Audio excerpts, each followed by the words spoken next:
Hello everyone, कैसे हो सभी। आशा करता हूँ सभी बहुत अच्छे होंगे। बहुत अच्छे से आप लोग जो है वो पढ़ाई कर रहे हो। मेरे पीछे का जो पोस्टर आप लोग देख रहे हो, देख के शौक हो जाओगे कि यार क्या चीज तुमने लगा दी, नो रिजर्वेशन। जबकि हमारी सारी जो भर्ती प्रक्रिया है, चाहे चुनाव हो, चाहे कुछ भी चीज हम लोग कर रहे हैं, चाहे आपकी नौकरी हो, हर जगह पे तो हमारे देश में, हमारे सिस्टम में रिजर्वेशन घुसा पड़ा। और मैंने जो है आप लोगों के सामने ये लगा दिया, नो मोर रिजर्वेशन।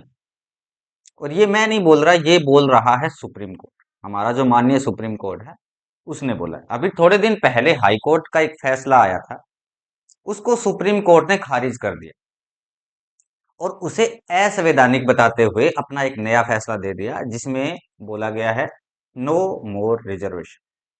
किस चीज को लेके नो मोर रिजर्वेशन है, पूरी डिटेल के बारे में हम लोग बात करेंगे। नमस्कार, मेरा नाम है विजय शर्मा और जीके विद पंडित जी के इस यूट्यूब चैनल पे मैं आप सभी का स्वागत करता हूँ। नए हो मेरे चैनल पे, अब तक चैनल सब्सक्राइब नहीं किया है, प्लीज आप लोग चैनल सब्सक्राइब कर लें। वीडियो पसंद आए लाइक करें। ऐसी ही इंपॉर्टेंट इन्फॉर्मेशन जो करंट अफेयर से रेलिवेंट चीजें हैं, वो आप लोगों के लिए मैं लेके आता रहता हूं। तो यहाँ पे आप लोग जो है मेरे पीछे एक पोस्टर देखोगे, जिसमें लिखा है no reservation, supreme court decision आ गया है, जनरल कैटेगरी जॉब इम्पैक्टेड।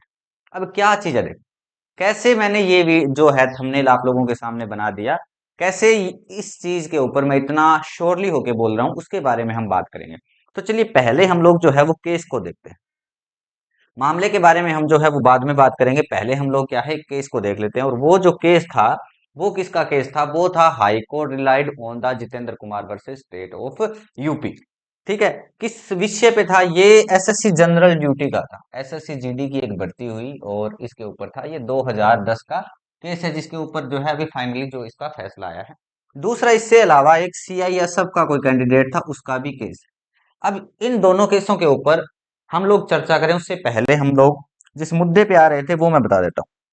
अब पूरा का मुद्दा मुद्दा क्या है? आपने एक सिस्टम देखा होगा, आरक्षण बोलते हैं जिसको हम लोग, है ना। एक चीज क्या बोलते हैं? आरक्षण बोलते हैं। आरक्षण हमारे भारत में किस आधार पे मिल रहा है? एक तो आरक्षण हमारे यहाँ पे है जातिगत आधार। किस आधार पे आरक्षण मिल रहा है? जातिगत आधार पे आरक्षण मिल रहा है। ठीक है। यानी कि कैटेगरी वाइज। एक कैटेगरी क्या कौन सी होती है? एक कैटेगरी होती है जिसका नाम होता है अनारक्षित। क्या नाम होता है भैया? एक कैटेगरी जिसका नाम क्या होता है? अनारक्षित। या तुम लोग जो है सीधा सीधा उसको तुम लोग क्या बोलते हो? जनरल कैटेगरी बोल देते हो। क्या बोल देते हो? जनरल कोटा बोल देते हो, जनरल कैटेगरी बोल देते हो। इसके अलावा जो एक कोटा है वो है एससी का, या ओबीसी मान लो। इसके अलावा एक है एसटी का और एक है एससी का। मोटा मोटा यही कोटा है। इसके अलावा एक और है जिसे हम लोग बोलते हैं ईडब्ल्यूएस, इकोनॉमिकली वीकर सेक्शन। ये कोटे हैं। अब क्या चीज है कि मान लो, अब टोटल नंबर ऑफ पोस्ट जो है वो 100 है। टोटल नंबर ऑफ पोस्ट कितनी है? 100 है। 100 पोस्ट है। 100 पोस्ट में 48 पोस्ट जो है वो जनरल के लिए। ठीक है। जनरल मतलब अनारक्षित। यहाँ पे मैं जनरल बोल रहा हूँ क्योंकि अनारक्षित से पता नहीं कितने बच्चे इस चीज को समझे, लेकिन हाँ जनरल या अनरिजर्व में बोलता हूँ तो वो आगे 40 है। इसके अलावा बांट दी, जैसे 20 पोस्ट जो है वो ओबीसी को मिलेगी भैया। इसके अलावा 18 पोस्टें जो है वो एससी के लिए है, 20 और 18। इसके अलावा 20 पोस्टें मान लो, 20 और 20 40, 20 नहीं, 10 ही पोस्टें करते हैं यहाँ पे। 10 पोस्टें मान लो एसटी के लिए, तो 20 और 10 30, और 18 की जगह क्या कर लेते हैं अपन? 12 कर लेते हैं। 12 पोस्टें। यहाँ पर 18 की जगह क्या कर लो तुम लोग? 12 पोस्टें कर लो। तो ये हो गया मेरे ख्याल से 60 और 30 90, और 10 पोस्टें मान लो ईडब्ल्यूएस कैंडिडेट के लिए। 10 पोस्टें किसके लिए? ईडब्ल्यूएस कैंडिडेट के लिए। एज एन एग्जाम्पल ऐसे ही समझा रहा हूं मैं इस चीज को। तो ये जो चीज है मोटा मोटी चल रही। अब क्या है, एक ओबीसी का कैंडिडेट है, उसके नंबर आते हैं 150। ओबीसी के कैंडिडेट के नंबर कितने आते हैं? 150 आते हैं। वहीं पर ओबीसी की जो कट ऑफ है वो क्या है? ओबीसी की cut off, final cut off जो है 140। नीचे से नीचे जो कट ऑफ है या ऊपर के ऊपर जो कट ऑफ है, या वो कट ऑफ जो है 100। पहले जनरल की लिख लेते हैं। पहले जनरल की कट ऑफ आती है, मान के चलो कि जनरल की हाईएस्ट कट ऑफ है 148। लेकिन ओबीसी का जो कैंडिडेट है वो नंबर कितने लेके आता है? वो नंबर लेके आता है भैया 150। तो सिस्टम क्या था कि अगर ओबीसी के कैंडिडेट के या एससी के कैंडिडेट के नंबर अगर ज्यादा आ जाते हैं किससे, जनरल वाले से, अगर जनरल कैंडिडेट जो है उससे ज्यादा नंबर आ गए, तो यहां से उठ के कहाँ चला जाता था बच्चा, जनरल कैटेगरी में चला जाता था। एससी वाले के ज्यादा नंबर आ गए तो एससी वाला भी कहाँ चला जाता था, जनरल में चला जाता। और यहाँ पर जो एक सीट थी इनकी, वो एक सीट खाली रह जाती। यहाँ पर अगर यहाँ से चला गया तो उसका भी एक जो सिस्टम है वो खाली रह जाता था, एक सीट खाली रह जाती। अब क्या है, अब S C S T OBC इन सबको क्या है, एक अदर बेनिफिट और मिलता है, जैसे एज रिलैक्सेशन, एज में रिलैक्सेशन मिलता है। दूसरा चीज क्या है, फीस में भी उनको क्या मिलती है भैया, रिलैक्सेशन मिलती है। अगर मान के चलो कि आर्मी वगैरह की भर्ती है या कुछ और, तो उनमें उनको हाइट को भी रिलैक्सेशन मिलता है। तो जो हमारा सीआईएसएफ का केस था वो था हाइट को लेके, सीआईएसएफ वाला जो केस था वो था हाइट को लेके। या अगर मान के चलो कि जैसे ये यहाँ पे एज रिलैक्सेशन का भी फायदा ले रहे हैं, यहाँ पर ये फीस रिलैक्सेशन में भी फायदा ले रहे हैं, हाइट रिलैक्सेशन यानी कि फिजिकल में भी ये लोग फायदा ले रहे हैं, हर जगह से ये फायदा ले रहे थे। और उसके बाद भी ये जनरल कैटेगरी के अंदर जो है वो जा रहे।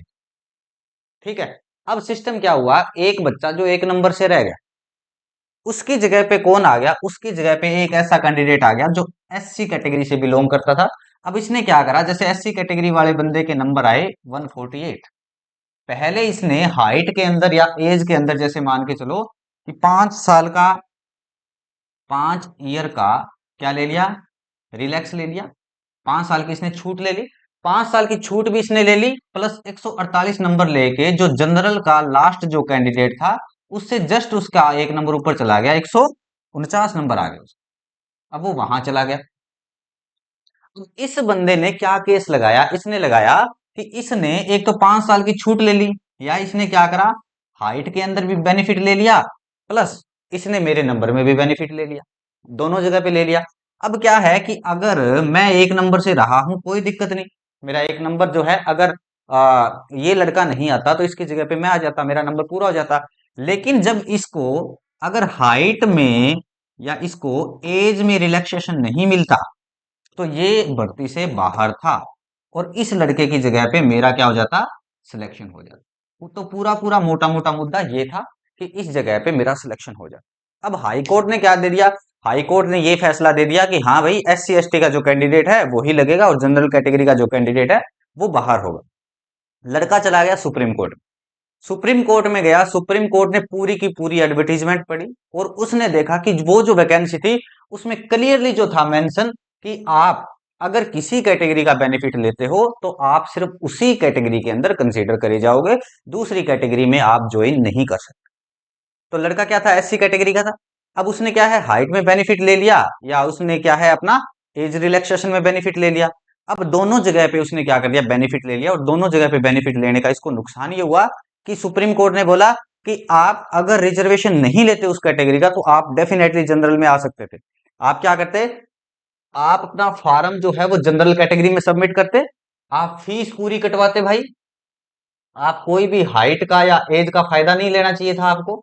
अगर आप इन सब चीजों का फायदा ले रहे हो, और वैकेंसी के अंदर लिखा हुआ है कि अगर आप लोग किसी एक पर्टिकुलर कैटेगरी के अंदर आते हो और आप उसका बेनिफिट भी ले चुके हो, तो जनरल कैटेगरी पर सिर्फ वही कैंडिडेट आएगा जिसने किसी भी प्रकार का कोई फायदा नहीं लिया है, ना तो उसने एज रिलैक्सेशन का फायदा लिया है, ना ही उसने हाइट का लिया है, ना ही उसने किसी और चीज का लिया है। तो अगर आपने एक जगह पे बेनिफिट ले लिया, तो अब आप जो है वो जो तुम्हारे मेरिट में जो नंबर आए हैं, मेरिट वाले नंबर के ऊपर तुम दावा नहीं ठोक सकते, क्योंकि अकॉर्डिंग टू रूल तो तुम बाहर थे, और तुम अपनी कैटेगरी में अभी भी बाहर हो रहे हो। तो ये फैसला था। अभी जो है मोटा मोटा इसका रिजल्ट ये निकल गया है कि आप लोग जब भी फॉर्म भरते हो तो आपको ये चीज देखनी चाहिए कि आप जो है वो जातिगत आधार पे अगर आरक्षण ले रहे हो, चाहे वो उम्र का आरक्षण हो। जैसे क्या होता है कि जनरल कैटेगरी की अगर 28 से 23 साल की उम्र, 18 से 23 साल की उम्र होती है कहीं पे, ठीक है, तो इसके अलावा 26 साल आप लोग अगर ओबीसी के हो, ओबीसी के बच्चों को क्या है, 3 साल की छूट मिलती है। अगर आप एससी के हो तो भैया आपको 5 साल की मिलती है, तो आपको 28 साल की छूट मिल जाती है। एसटी के हो तो भी आप लोग 28 साल तक फॉर्म अप्लाई कर सकते हो। तो अगर ये आप छूट लेते हो तो आप लोग जो है वो जनरल कैटेगरी के अंदर फाइट नहीं कर पाएंगे, अगर एडवर्टीजमेंट के अंदर लिखा हुआ है। तो अब क्या है, किस किस के ऊपर ये जो तलवार टंगी है, एक तो वो जो एडवर्टीजमेंट वगैरह निकालते हैं, जिस डिपार्टमेंट से एडवर्टीजमेंट निकलती है, उनको थोड़ा सा इस चीज पे ध्यान देना होगा। दूसरा, आप लोग फॉर्म अप्लाई कर रहे हो तो आपको क्लियरली ये चीज जो है वो मेंशन की हुई है कि नहीं है, ये पढ़ना पड़ेगा। उसके बाद ही आपको जो है वो अपना फॉर्म सबमिट करना पड़ेगा। आशा करता हूं कि आज का ये जो खेल था, ये जो गणित था, आप सभी को जो है अच्छे से समझ आया होगा।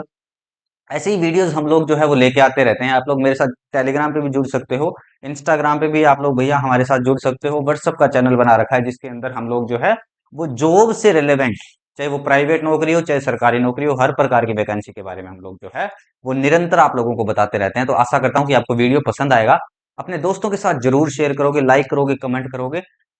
जय हिंद।